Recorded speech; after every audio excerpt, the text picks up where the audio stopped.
జోహార్ల అమరవీరులకు కొనసాగిద్దాం అమరవీరుల ఆశయాలను పోరాడదాం రాజ్యహింసకు వ్యతిరేకంగా పోరాడదాం బూటకపు ఎన్కౌంటర్లకు వ్యతిరేకంగా వర్ధిల్లాలి ప్రజా సంఘాల ఐక్యత. మిత్రులారా, టైం చాలా ఎక్కువైంది. అందరూ ఆకలితో ఉన్నారు.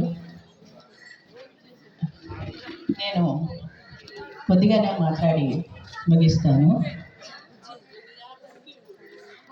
ఇప్పుడు నా ప్రసంగం కొనసాగే ముందు ఒక పుస్తక పరిచయాన్ని చేసి చిన్న పుస్తక పరిచయాన్ని చేసి ఆవిష్కరించుకుందామని అనిపించింది.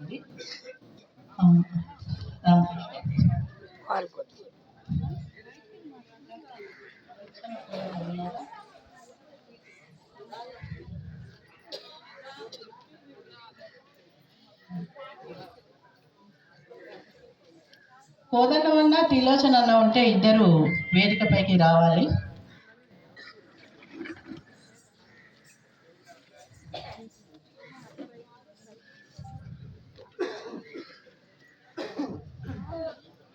త్రిలోచన అన్న లేనట్టున్నాము. ఇప్పుడు ఏ ప్రజాకళలు అని అనుకుంటున్నామో, సుబ్బారావు పాణిగ్రాహి వారసత్వం అనుకుంటున్నామో, కలము గలము గన్ను ఇవన్నీ ఉంటేనే ప్రజాకళలు సాకారం అవుతాయని, సమసమాజం స్థాపించబడుతుంది అని నమ్మిన సుబ్బారావు పాణిగ్రాహి వారసత్వాన్ని కొనసాగిస్తున్న ప్రజాకళ మండలి, అట్లాగే ఏ అమరత్వాలు రక్తతర్పణ అయితే ఈ సమాజాన్ని మానవీయంగా తయారు చేస్తుంది, ఉన్నతంగా తీర్చిదిద్దుతుందని అనుకొని వేలాది అమరత్వాలను మన ముందుంచి ఆ ప్రాణత్యాగాల ఫలితంగా సమాజం సిద్ధిస్తుందని చెప్పిన ఆ అమరుల రక్త సంబంధికుల వారసత్వంగా అమరుల బంధుమిత్ర సంఘ సభ్యుడు కోదండం, ఇటువైపు ప్రజాకళల ప్రతినిధిగా కంటూ ఉన్నారు. వీరిద్దరూ ఇప్పుడు అనేక వైపుల అనే ఈ పుస్తకాన్ని పరిచయం చేస్తారు.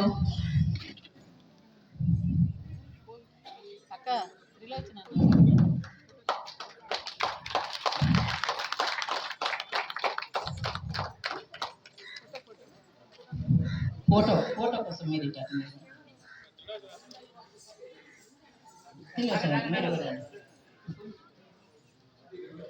పట్టుకోవడమే దీన్నే ఇద్దరు.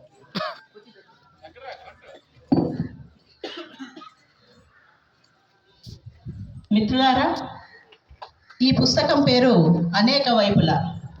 ఈ అనేక వైపుల అనేది ఏంటి, దేనికోసం రాశారు, రాసింది ఎవరు అనుకున్నప్పుడు విప్లవ రచయితల సంఘం విప్లవోద్యమాన్ని ఎత్తిపడుతూ అమరత్వాలను కీర్తిస్తూ ఈ సమాజానికి సాయుధ పోరాటం ద్వారానే విముక్తి లభిస్తుంది అని చెప్పిన ఒక సంస్థ విప్లవ రచయితల సంఘం. ఆ సంస్థ సభ్యుడు పాణి రచించాడు. ఈ పుస్తకం 800 పైనే పేజీలు ఉన్న పుస్తకము. చాలా పెద్ద పుస్తకం అయినా లైట్ వెయిట్గానే ఉంటుంది. దాని వేల మామూలుగా అయితే చాలా ఎక్కువ ఉంటుంది మనకు ప్రింటింగ్తో కలిసి, కానీ చాలా తక్కువలో ప్రజలకు అందించాలి కనుక తక్కువదే పెట్టారు, 700 ఇప్పుడు ఆర్డర్ చేసుకున్న వాళ్ళకైతే 500కే ఇస్తున్నారు. కాబట్టి ఈ నవలను తీసుకొని చదవాలని, చదివించాలని మీకు అందరికీ విజ్ఞప్తి చేస్తున్నాం.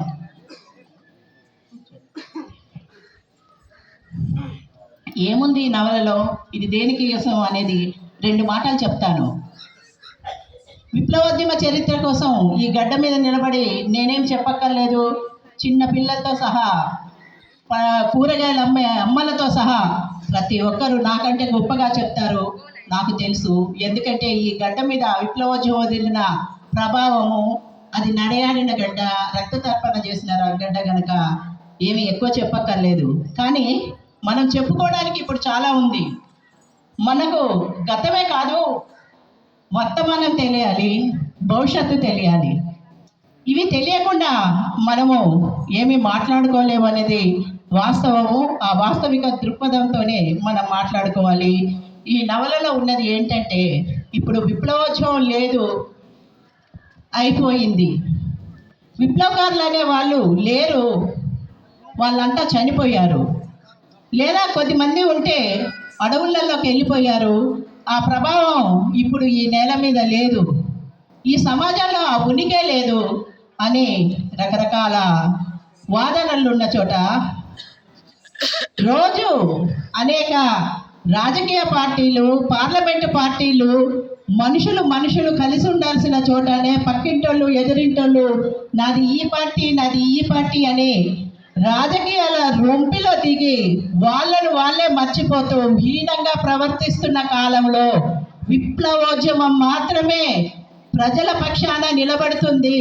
నిస్వార్థంగా మాత్రమే పని చేయగలిగినాడు వారు మాత్రమే మానవుడుగా, నవీన మానవుడుగా ఉంటూ ఈ సమాజానికి సహాయకారిగా ఉంటాడు అని చెప్పే గొప్ప నవల ఈ అనేక వైపులా. దీంట్లో ఏముందంటే, విప్లవోద్యమం పోలేదు, విప్లవోద్యమం ప్రజల మధ్యనే ఉంది, ఆ ఉనికి ప్రజల్లో ఉంది, ఈ భూమిలో ఉంది, ఈ నేలలో ఉంది, ఈ గాలిలో ఉంది. మనం మాట్లాడుకుంటున్న సుబ్బారావు పాణిగ్రాహి మొదలుకొని వేలాది మంది అమరుల జ్ఞాపకాల్లో ఉంది. ఈ జ్ఞాపకాలే ఈరోజు మన మధ్య ఉన్నాయి మిత్రులారా. అందుకని ఈ పుస్తకాన్ని చదవాలి, చదివించాలి అని అనుకుంటున్నాము. మనం గమనిస్తే విప్లవ సాహిత్యం అనేది ఎంత గొప్పగా మనుషుల్ని ప్రభావితం చేస్తుందో తెలుసు. అది మన జ్ఞాపకాలని నిక్షిప్తం చేసి తరతరాలకి, ముందు తరాలకు కూడా అందిస్తుంది. అందుకే రష్యా, చైనా, ఇంకా అనేక దేశాల విప్లవ సాహిత్యం, అక్కడ ఏమి జరిగింది, ఎలా పోరాడారు, ఎట్లాంటి కాలాన్ని మన ముందు ఉంచారు అనేది మనం పుస్తకాల ద్వారా, నవలల ద్వారా, రచనల ద్వారా తెలుసుకుంటుంటాము. అందుకే మనం ఒక రష్యా పోరాటాన్ని, ఒక చైనా పోరాటాన్ని ఇలా చెప్పుకుంటూ పోతే ఏ ఏ దేశాలలో ఏ ఏ పోరాటాలు జరిగాయో మనకు తెలియడానికి ఉనికి సాహిత్యం. మన మధ్య పాట, మాట, రచన, ఆట ఇవేమీ లేకుండా మనకంటూ జ్ఞానం లేదు. ఆ జ్ఞానాన్ని అందించిన వాళ్ళే మన అమరులు. ఇందాక మనం చెప్పుకున్న ఇవన్నిటిని కూడా బహుశా మీకు అందరికీ తెలుసు. ఒక 100 సంవత్సరాల క్రితం నుండి మన అమరులు మన దగ్గర వచ్చి మూఢనమ్మకాల కోసం మాట్లాడారు. అలా ప్రభావితమయ్యి కమ్యూనిస్టులుగా మారి లోపలికి వెళ్ళిపోయిన వాళ్ళే మన విప్లవకారులంతా. అయితే నమ్మకాలు, మూఢనమ్మకాలు అనేది అంత తొందరగా పోయేది కాదు. అందుకే అనునిత్యం ఎవరు చేయాల్సిన కృషి వాళ్ళు చేయాల్సిందే. అట్లాగే నరేష్ వాళ్ళు కూడా చేస్తున్న కృషి అభినందనీయం. మిత్రులారా, ఈరోజు సుబ్బారావు పాణిగ్రాహి కానీ, వెంపటపు సత్యము, ఇదంతా వీళ్ళు చేసిన పోరాటము ఎక్కడి నుండి తీసుకున్నారు? అసలు నక్సల్బరీ పోరాటము ఎందుకు ప్రేరణ అయింది శ్రీకాకుళానికి? ఈ శ్రీకాకుళ పోరాటం నుండి ఇప్పుడు అంచెలంచెలుగా విశ్వవ్యాప్తంగా కొనసాగుతున్న ఈ పోరాటాన్ని మనం ఎలా చూడాలి, ఎట్లా సమీక్షించుకోవాలి?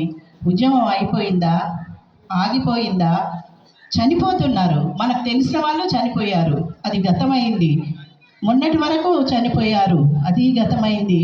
నిన్నకు నిన్న మోహన్ రావు అన్న, ఇంకా చాలామంది మల్లన్న, ఇట్లా చాలామంది అమరులయ్యారు, మైదాన ప్రాంతాలకు చెందిన వాళ్ళు. వాళ్ళతో పాటు వందలాది మంది ఆదివాసీలు చనిపోతున్నారు. అందులో కొద్దిమంది విప్లవకారులు ఉన్నారు, మిగతా మంది అంతా మామూలు గ్రామీణ ప్రజలు వాళ్ళు విప్లవ ప్రజానికం అవ్వచ్చు, అవుతారు కూడా. ఎందుకంటే ప్రతి విప్లవకారుడు ఉన్న చోట విప్లవ ప్రభావం ఉంటుంది. విప్లవం అంటేనే అసలు ప్రజలకు సంబంధించిన ఒక అత్యవసరమైంది గనక, సామాన్య ప్రజలకు అవసరమైంది గనక ఆ విప్లవాన్ని ప్రేమించే ప్రతి ఒక్కడు విప్లవకారుడుగానే ఉండాలనుకుంటాడు, ఉంటాడు. అతడు సింపథైజర్ కావచ్చు, కమ్యూనిస్టు కావచ్చు, సామాన్యంగా అభిమానించే ప్రజలు కావచ్చు, లేదా ఈరోజు దండకారణ్యంలో కొనసాగుతున్న తుపాకులు పెట్టిన గ్రామీణ ప్రజలైన మిలిషియా కావచ్చు, ఎవరైనా కావచ్చు. ఎవరికైనా జీవించే హక్కు ఎట్లాగుందో ఎవరికైనా వాళ్ళ ఇష్టాలుగా వాళ్ళు అనుకున్నట్టుగా పోరాడే హక్కు కూడా ఉంటుంది. ఈ హక్కును కాదనడానికి నిజాయితీ లేని అవినీతి పాలనతో కొనసాగే ఈ బూర్జువా పార్టీలకు, వాళ్ళు నమ్మిన బంట్లుగా ఉండే ఏజెంట్లకు, దళారీలకు ఏమాత్రం హక్కు లేదు. వాళ్ళు ఎలా జీవించాలో, ఎంత మానవీయంగా జీవించాలో వాళ్ళు నేర్పుతున్నారు. నేర్చుకోవడానికి చేత కానప్పుడు నమ్రతగా పక్కకు ఉండాల్సిన అవసరం ఉంటుంది. లేనప్పుడు మనమే వాళ్ళని బుద్ధి చెప్తూ ఉండమని చెప్పాల్సిన పరిస్థితి ఉంది. కానీ ఈరోజు కూడా మనము రకరకాలుగా చీలిపోయి ఉన్నాము, రకరకాల పార్టీలతో అనుబంధంగా ఉన్నాము. ఏదో ఒకదానికి ఉంటే తప్ప బతకలేని, మనగడలేని పరిస్థితిలోకి మనల్ని సమాజం నెట్టివేసింది. సమాజం అంటే మనమే, కానీ పాలక వర్గాలు వేరు. ఈ పాలక వర్గాల పైన ఉన్న విదేశీ పెట్టుబడిదారులు వేరు. వీళ్ళకి మనం చీలిపోవడం అవసరము. ఈ పాలక వర్గాలకు కూడా మనం చీలి ఉండడమే అవసరము. కానీ ఇన్నిటి మధ్య కూడా, ఇన్ని వైరుధ్యాల మధ్య కూడా మనల్ని ఒక తాటిని తీసుకొస్తున్నది అమరత్వం. ఈ అమరత్వాన్ని ఎవడు వేలెత్తి చూపడానికి లేదు, ఎలాంటి వారైనా మాట్లాడడానికి లేదు. ఎందుకంటే ఎంత గొప్ప వీరోచిత చరిత్ర అండి అది. నా అని బతికే చోట, నేను, నా ఊరు, నా వాళ్ళు అనే చోట అన్నిటినీ వదిలేసి, పేరు లేకుండా, ఊరు చెప్పకుండా, కన్న తల్లిదండ్రి కోసం ఆలోచించకుండా 10 మంది కోసం చనిపోయి చివరికి కట్టుబట్టలతో విగత జీవులుగా ఇంటికి వస్తున్నారే, వాళ్ళకంటే గొప్ప రాజకీయాలు కలిగిన వాళ్ళు ఎవరైనా ఉన్నారా? వాళ్ళకంటే గొప్ప చరిత్ర కలిగిన వాళ్ళు ఎవరైనా ఉన్నారా? ఆ చరిత్రకు మరక మచ్చ అంటనప్పుడు అంటించడానికి గుండె ధైర్యం ఎవడికి ఉంది? ఉంటే ప్రజలు ఊరుకుంటారా? అలాంటి చోట అమరత్వాలను మాట్లాడుకోవడానికి ఉన్న ధైర్యమే విప్లవోద్యమ ఉనికి. ఈ విప్లవోద్యమం ఉనికి ఉంది కనుకనే ఈ రోజున మనం ఈ అమరత్వాల కోసం మాట్లాడుకుంటున్నాము. నిత్య నిర్బంధం మధ్యనే ఈరోజు ఆ విప్లవ రాజకీయాలు ప్రజలకు అవసరమని విశ్వసిస్తున్న వాళ్ళుగా మాట్లాడుతున్నాము, సమర్థిస్తున్నాము. అందుకు కేసులు వస్తున్నాయి, అందుకు గట్టి ప్రసాదం లాంటి వాళ్ళను రోడ్డు మీద నరికి వేస్తున్నారు. ఇప్పటికీ అనేక మంది శవాలను తీసుకొస్తున్నాము, కొద్దిమందిని తెచ్చుకోలేకపోయాము. అయినా కూడా అమరత్వాలు అజేయమైనవి. ప్రజలు వాటిని నెత్తిన పెట్టుకుంటున్నారు, గుండెలకు హత్తుకుంటున్నారు. కాబట్టే ప్రజావీరులు మృత్యుంజయులు అంటున్నాము. వాళ్ళు చనిపోవచ్చు, కానీ వాళ్ళ ఉనికి పోవట్లేదు. ఇక్కడి నుండి వెళ్ళిపోవచ్చు, కానీ మరో చోట వాళ్ళు ఎంతో ప్రభావాన్ని చూపారు. మళ్ళీ మన దగ్గరికి వస్తే అంతకు రెట్టింపు గౌరవంతో మనము హక్కున చేర్చుకునేలాగా ఆ చిత్రమైన శరీరాలు ఉంటున్నాయి. వీటిని మనము ఆలోచించాలి. వీళ్ళంతా ఎందుకోసం ఉద్యమంలోకి వెళ్ళిపోయారు, ఎందుకోసం చనిపోతున్నారు, అసలు ఈరోజు ఏమి జరుగుతుంది? ఈరోజు మావోయిస్టు రహిత సమాజం అని రోజు మాట్లాడుతున్నారు కేంద్ర ప్రభుత్వాలు, అనేక చోట్ల రాష్ట్ర ప్రభుత్వాలు. కానీ మావోయిస్టు రహిత అని చంపుతున్నది ఎంతమందిని? ఆ పేరుతోని చంపేస్తున్న వాళ్ళని, ప్రజల్ని ఎంతమందినో ఒకసారి చూడండి. అసలు ఎక్కడైతే ఉద్యమం ఉంది, ఎక్కడైతే పార్టీ ప్రభావం ఉంది, ఎక్కడైతే మావోయిస్టుల్ని ఏరివేస్తున్నామో అనే చోట ఎంత వందలాది మంది ఎలా పోరాడుతున్నారో చూడండి. నిజానికి క్యాంపులు పెట్టి పోలీసులు అత్యాచారాలు చేస్తూ ఒకవైపు చంపేస్తూ గ్రామాలే కాల్ చేస్తున్న చోట అదంతా మనం అనుభవించిందే ఒకప్పుడు. అదంతా కొంత చిన్న వాళ్ళకి తెలియకపోయినా పెద్ద వయసు ఉన్న వాళ్ళకి ఇదంతా తెలుసు. ఈ నిర్బంధం అది ఇంకా తీవ్రతరమైంది. అక్కడ ఈరోజు మనుషులు బతకలేని స్థితి. ఆ అడవి పెట్టుబడిదారులకు కావాలి, ఆ అడవి ప్రభుత్వాలకు కావాలి. అక్కడున్న ఖనిజ సంపద, అక్కడున్న ప్రతి దాన్ని కూడా బహుళ జాతి కంపెనీలకు అప్పజెప్పడం కోసం ఆ నేల కావాలి.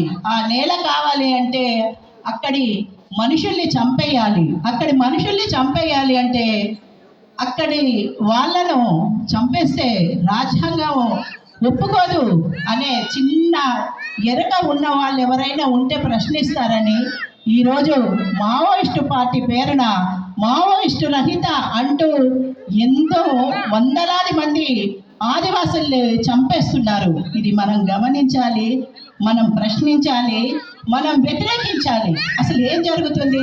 పోలీస్ క్యాంపులు పెట్టి గ్రామాలను నాశనం చేస్తుంటే, వాళ్ళ ధాన్యాన్ని తీసుకుపోతుంటే, వాళ్ళ మేకల్ని కోళ్ళను తీసుకుపోతుంటే, వాళ్ళ మహిళల్ని అత్యాచారాలను చేస్తుంటే వ్యతిరేకిస్తూ మాకు ఈ క్యాంపులు వద్దు అని వ్యతిరేకిస్తున్న గ్రామస్తులని చంపి పడేస్తున్నారు. పోరాడుతున్న కొన్ని సంవత్సరంన్నర కాలంగా అక్కడ బేస్ క్యాంపుల ముందు, మనం పోలీస్ స్టేషన్ ముందు పోరాడికి భయపడతాము, కానీ అంత అడవి మధ్య చంపి పడేస్తున్నా కూడా ఆదివాసులు క్యాంపుల ముందు తుపాకులు పట్టుకొని ఉన్న వాళ్ళు ముందు నిరాయుధులుగా పిల్లలను పట్టుకొని కొన్ని నెలలుగా పోరాటాలు చేస్తున్నారు. అట్లా చేస్తున్న మహిళల్ని బెదిరించడం కోసం, మహిళలు అక్కడ వచ్చి ధర్నా చేయకుండా ఉండడం కోసం రోజు వండుకొని తిని పొద్దున్నే వచ్చి ఆ బేస్ క్యాంపుల ముందు, పోలీస్ క్యాంపుల ముందు వచ్చి మీరు వద్దు, మాకు బతకనివ్వండి, మీరు బయటికి వెళ్ళిపోండి అని అడుగుతున్నందుకు వాళ్ళు డ్రోన్ల ద్వారా కెమెరాలు పెట్టి, ఆదివాసులకి మనలాగా బాత్రూమ్లు ఉండవండి, పారే ఏరులలో స్నానం చేస్తారు. వాళ్ళు స్వేచ్ఛ జీవులు.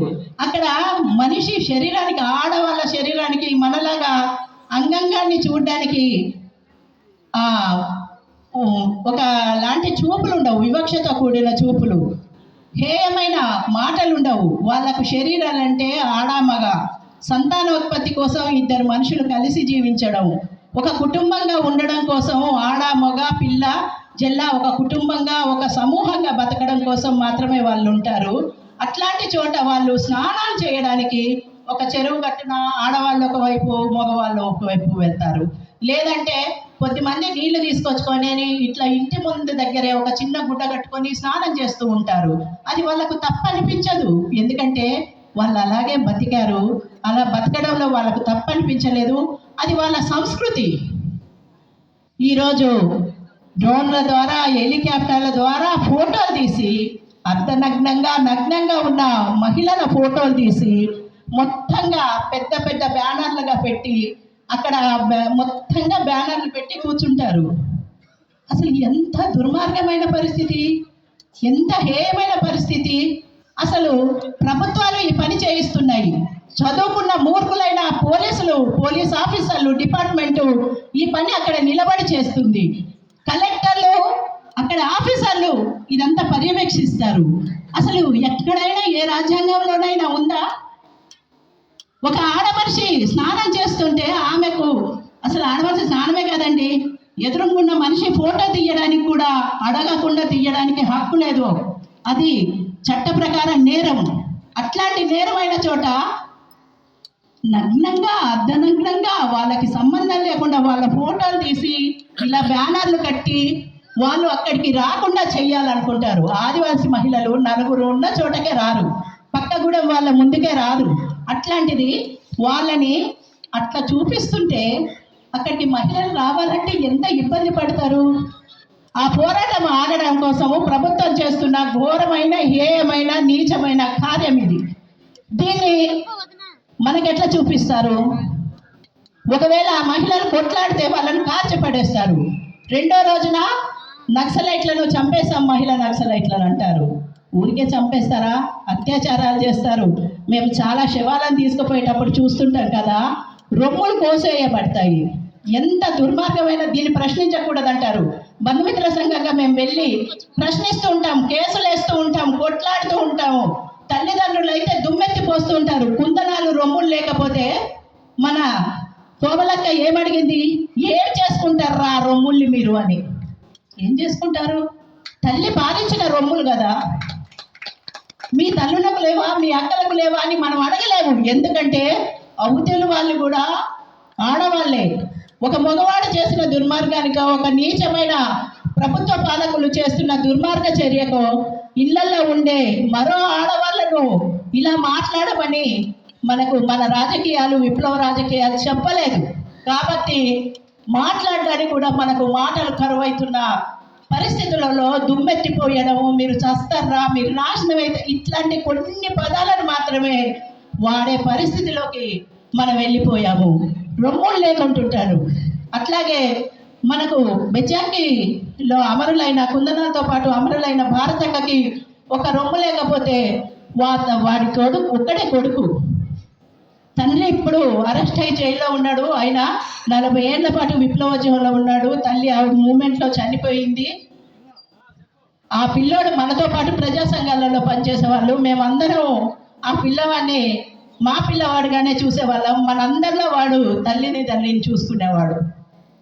ఆ రోజు తల్లిని చూసి వణికిపోయాడు, భయపడిపోయాడు, ఏడ్చాడు. నిద్ర పట్టక చాలా రోజులు ఉన్నాడు. సంస్మరణ సభ పెడితే వచ్చి మాట్లాడిన రెండు మాటలు, నా తల్లి రొమ్ము ఏమైంది, నా తల్లి శరీరం నుండి ఒక భాగం లేదు, అది నాకు పాలిచ్చిన భాగం, అది నాకు కావాలి, దాన్ని మీరు ఏం చేసుకుంటారు, నాకు మాట్లాడే హక్కు ఉంటే, నేను అడిగే హక్కు ఉంటే ఆ భాగం ఏమైందో దానికి సమాధానం చెప్పండి. ఇది ఒక కొడుకు అడిగారు. ఇదా గొప్ప ఘన చరిత్ర కలిగిన మన దేశం, ఇదా మనము బతుకుతున్న పరిపాలనలో బతుకుతున్న సమాజం. ఇట్లాంటి సమాజంలో మనం బతుకుతున్నామే. మన పక్కవాడికి ఏమైందో మనకు పట్టదు, మనం బాగుంటే చాలు. మన పక్కవాడికి ఏమన్నా అయినా మనం అడగము, ఎందుకంటే మనకేమన్నా ఇబ్బంది అవుతుంది అనేది. మన వరకు ఏదైనా వస్తే ఎవ్వడూ పట్టించుకోలేదు అని నిందలేసే సమాజంలో బతుకుతున్న వాళ్ళం మనం ఏమైనా మాట్లాడుకోవాల్సి వస్తే మన కోసమే కాదు, రోజు మాట్లాడుకుంటున్నాం. అప్పుడప్పుడు సమాజంలో ఉండే అన్ని రకాల సమూహాల కోసం మాట్లాడుకుందాం. ఇలాంటి అమరుల కోసం స్మరించుకోవాల్సిన అవసరం వస్తే వాళ్ళ పోరాట వారసత్వాన్ని కొనసాగిస్తున్న ప్రజలు ఏమవుతున్నారో ఆలోచిద్దాం. మనం ఒక పూట మీటింగ్ పెట్టుకొని వెళ్ళిపోదాం. మనకు అంతే శక్తి ఉంది, మన చైతన్యం అంతే. కానీ మళ్ళీ వచ్చే వరకు కూడా అసలు పేపర్లో ఏమొస్తుంది, బయట ఏం జరుగుతుంది, ఒక గంట ఆలోచిద్దాం. ఎక్కువ అక్కర్లేదు. మనం ఉన్న టైంలో ఒక గంట అరగంట ఆలోచించండి. సుబ్బారావి పానిగ్రహ్ కానీ, వెంకటప్ప సత్యం గారు కానీ, ఆదిభట్ల కైలాసం, మన కృష్ణమూర్తి అన్న, పంచాది నిర్మల, చిట్టక్క, ఇట్లా చెప్పుకుంటూ పోతే మనకు తెలిసిన వాళ్ళంతా చేసిన పోరాటంలో అది ఎక్కడ ఆగిపోయిందా, కొనసాగుతుందా, కొనసాగితే ఎలా కొనసాగుతుంది, ఆ కొనసాగిస్తున్న ప్రజలు ఎట్లాంటి ఇబ్బందులు పడుతున్నారు, వాళ్లకు సంఘీభావం తెలుపుతున్న సమాజం ఉన్నదా, సంఘాలు ఉన్నాయా, మనుషులు ఉన్నారా, వీటన్నిటి కోసం ఆలోచిద్దాం. వాళ్ళని, ఆ పోరాటాన్ని స్వాగతిద్దాం, ఆ పోరాటానికి మద్దతు తెలుపుదాము. ఎంత బలహీనమైన స్వరమైనా మంచిదే. ఈ ప్రభుత్వాన్ని ఎదిరించడానికి కలిసికట్టుగా మీరు చేస్తున్న దుర్మార్గమైన చర్యలు అప్రజాస్వామికమైనవి. అది ఒక పోరాటము. ఆ పోరాటంలో అశేషమైన ప్రజలు ఉన్నారు. వాళ్ళు దానికి కావలసిన హక్కులు అడుగుతున్నారు. ఆ హక్కుల్ని మీరు ఇవ్వండి. ఆ హక్కుల కోసం పోరాడుతున్న వాళ్లకు మన సమాజంలో స్థానం ఉండాల్సిందే అని మనము ప్రశ్నించకపోతే, మనం మాట్లాడుకోలేకపోతే, అసలు ఈరోజు మనము ఇలా కూర్చున్న సమావేశానికి కానీ, అక్కడ అమరులకు జోహార్లు అర్పించిన దానికి కానీ, ఆ పోరాటాల ప్రభావంలో ఉన్న మన ఉనికికి కానీ అది అవమానకరంగా మనం భావించాల్సిన పరిస్థితి ఉంది. మనం ఉద్యమాల గడ్డ మీద ఉన్నాము. ఆ జ్ఞాపకాలతో జీవిస్తున్న వాళ్ళము. ఆ జ్ఞాపకాల కొనసాగింపు ఎక్కడ దాకా ఉంది, ఆ వారసత్వాల పరంపర ఎక్కడ దాకా ఉంది. ఈరోజు ప్రభుత్వం మావోయిస్టు రహిత అంటుంది. ఈరోజు ఆదివాసుల్నే చంపొచ్చు, రేపు పొద్దున ఇంకా మన దాకా కూడా మళ్ళీ రావచ్చు. ఎందుకంటే రేపు పొద్దున అక్కడ అయిపోతే మళ్ళీ మన దగ్గరికే రావాల్సింది. ఏదైతే ఇక్కడ కొనసాగి అక్కడి వరకు వెళ్ళింది అనుకుంటున్నామో అక్కడ వాళ్ళే మనుషులంటూ లేకుంటూ ఉంటే వాళ్ళ కోసం మాట్లాడితే ఇక్కడికే వస్తారు. నిన్న ఇక్కడికి వచ్చాడు, ఇప్పుడు అక్కడికి వెళ్ళాడు, రేపు మళ్ళీ మన దగ్గరికే. కాబట్టి పోరాటం లేకుండా మనిషి మనిషిగా బతకలేడు అనే ఎరక ఉన్న గడ్డ మీద ఉన్నాం గనక ఆ పోరాట వారసత్వాన్ని కొంచెమైనా కొనసాగించే వాళ్ళుగా ఆ పోరాటాలకు మద్దతు తెలుపుతాము.